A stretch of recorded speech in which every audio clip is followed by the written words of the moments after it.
There is one thing that PlayStation fanboys never fail to do, and that is making absolutely anything and everything they can about the console wars. I mean, it's gotten so bad that PS5 fanboys managed to make Russia's invasion of Ukraine about the console wars. And no, I'm not joking, they actually did that. However, as you guys can tell by the title and the thumbnail, I won't be delving into that topic fully, but rather discussing their copium-induced rages over Elden Ring success, since that topic won't cause YouTube to give me a slap on the wrist. My personal initial reaction to Elden Ring was, as you could tell on my Twitter and my community post tabs, not in the slightest positive, which is due to the opening area just being dog shit in all honesty. And now that I'm further into the game, I can confidently say, minus the performance issues, the game undeniably deserves the Metacritic score it got. It is near perfection, and I mainly only have minor gripes, but to no one's surprise, Sony ponies are crying over it, so without further delay, let's get into the Sony pony soul. Gran Turismo 7 is going to kill Elden Ring, like it killed Horizon Forbidden West.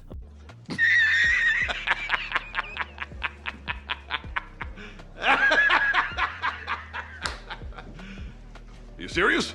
My guy really thinks that Gran Turismo 7 is going to outperform Elden Ring, a game that is the best-selling non-FIFA or Call of Duty title since Red Dead 2 in 2018. The fact it's a PlayStation exclusive in and of itself makes it virtually impossible for Gran Turismo 7 to outperform Elden Ring. There is also the problem of the fact that there is nothing attractive about Gran Turismo 7 right now. They increased microtransaction prices by a whopping 700%, and it's a linear racing game that looks as if it was made for the PS3 at best. And before the PS5 fanboys come at me crying in the comments while spurging over how I purposely made the game look worse in that clip, I took that footage from a Sony pony. I personally will almost always say that graphics do not matter, but in the case of racing titles alike to Gran Turismo, they absolutely do, especially when there's a heavy focus on realism from the developers. This is not a game that will compete with Elden Ring, just like Horizon Forbidden West failed to do. Elden Ring is a game that has managed to defy the laws of gaming and has ended up hitting a new all-time peak a week after launch. I love to break it to you, but GT7 is not competing with this game in the slightest. It is a fucking racing game, and Elden Ring is in an entirely different genre. Bizarre that people are trying to create this narrative that Horizon Forbidden West is cursed for being overshadowed by another open world game. Elden Ring is so different. You play them both for different reasons. Both games deserve and will achieve huge success. The sheer amount of copium in this guy's tweet here is just perfection. I don't think a single person is attempting to claim Forbidden West is going to be a failure because Elden Ring came out a week later and completely overshadowed it. However, it is an indisputable fact that the game sales were more than likely hindered by the launch of Elden Ring. This is a game that single-handedly sold 5 million confirmed copies on Steam, where the game blatantly has the biggest user base. No one is trying to create a narrative that Forbidden West is a failure. It isn't. It's just a worse game in comparison to Elden Ring. Xbox fanboys hyping up Elden Ring against Horizon Forbidden West are the same group who say games like Returnal, Bloodborne and Demon Souls are niche. Why pay for games when Game Pass exists? These dudes always flip-flopping. Result of waiting for games until November. The literal only people in existence who claim that Xbox users do not buy games because of Game Pass are PS5 fanboys. I have never heard of a single person unironically say that other than Sony ponies. Where these people get these insanely delusional views on reality is an absolutely unsolvable mystery. Also, who thinks Returnal is a good game? I have seen pretty much nobody but PS5 fanboys talk about liking it. It's easily one of the worst PS5 exclusives, if not the worst. It's a roguelike title that desperately tries not to be a roguelike title. Not only that, but it isn't an expert ideology that Demon Souls, Bloodborne and Souls-esque games are quote-unquote niche. That is a common misconception amongst users of all platforms that hopefully will disappear, since Elden Ring completely disproves that. Horizon Forbidden West literally lost some points in because of technical issues, but Elden Ring got a pass. Even they don't want to mention any technical issues in the game, laughing my ass off. It's almost as if it's been confirmed that the technical issues of which most people are experiencing with Elden Ring at the moment got considerably worse post-launch compared to what they they experienced with their early copies, something Digital Foundry talks about. Either way, having stuttering here and there is not comparable to a game having major pop-in issues. Those two things are not the same. Sure, they both impact your experience, however they are not equivalent. And this is the definition of false equivalency. Even to begin with, Horizon Forbidden West, minus the technical issues, is flat out not as good of a game as Elden Ring. The two games are not comparable, and there is no way in how a sequel as safe as Forbidden West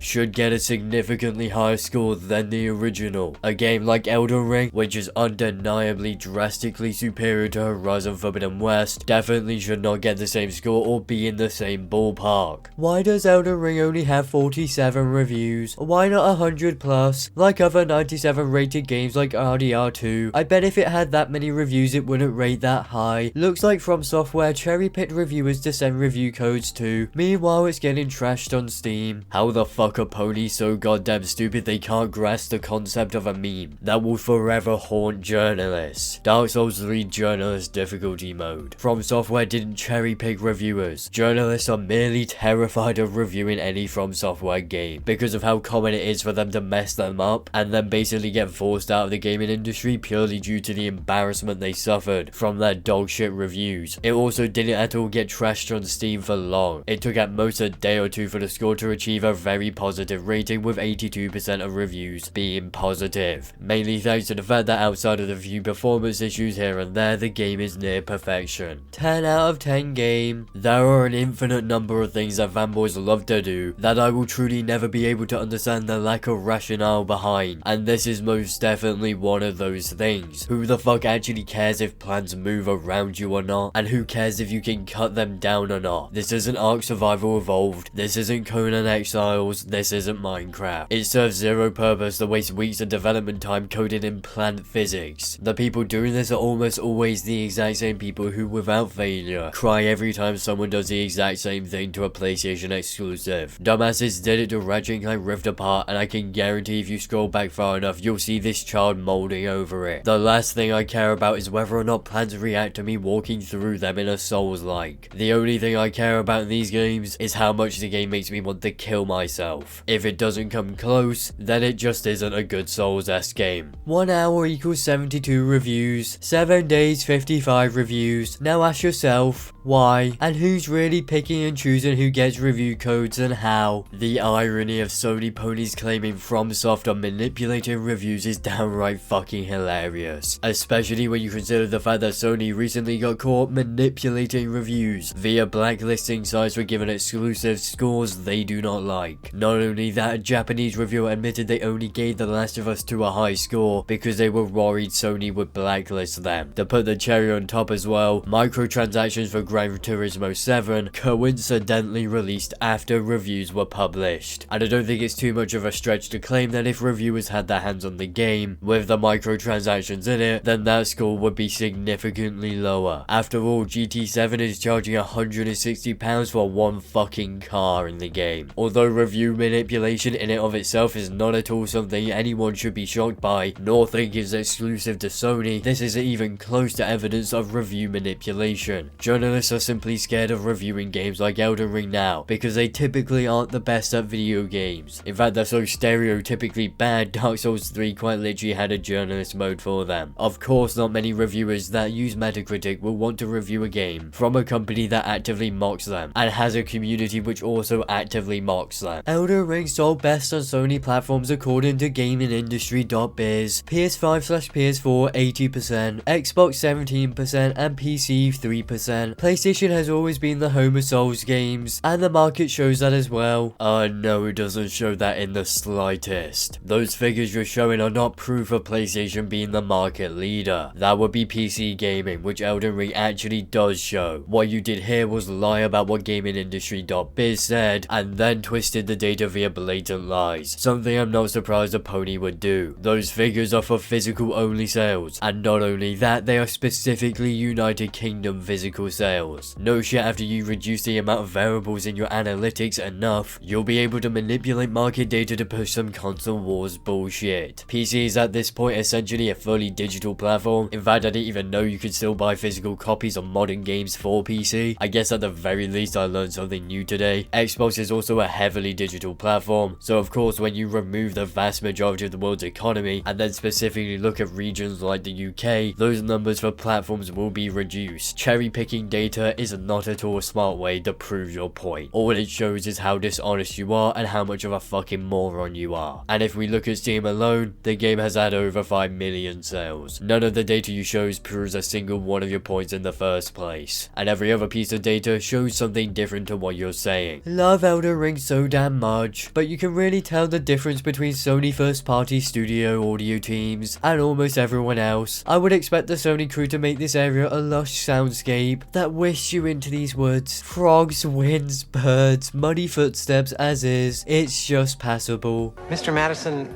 what you just said is one of the most insanely idiotic things I have ever heard. At no point in your rambling, incoherent response were you even close to anything that could be considered a rational thought. Everyone in this room is now dumber for having listened to it. I award you no points, and may God have mercy on your soul.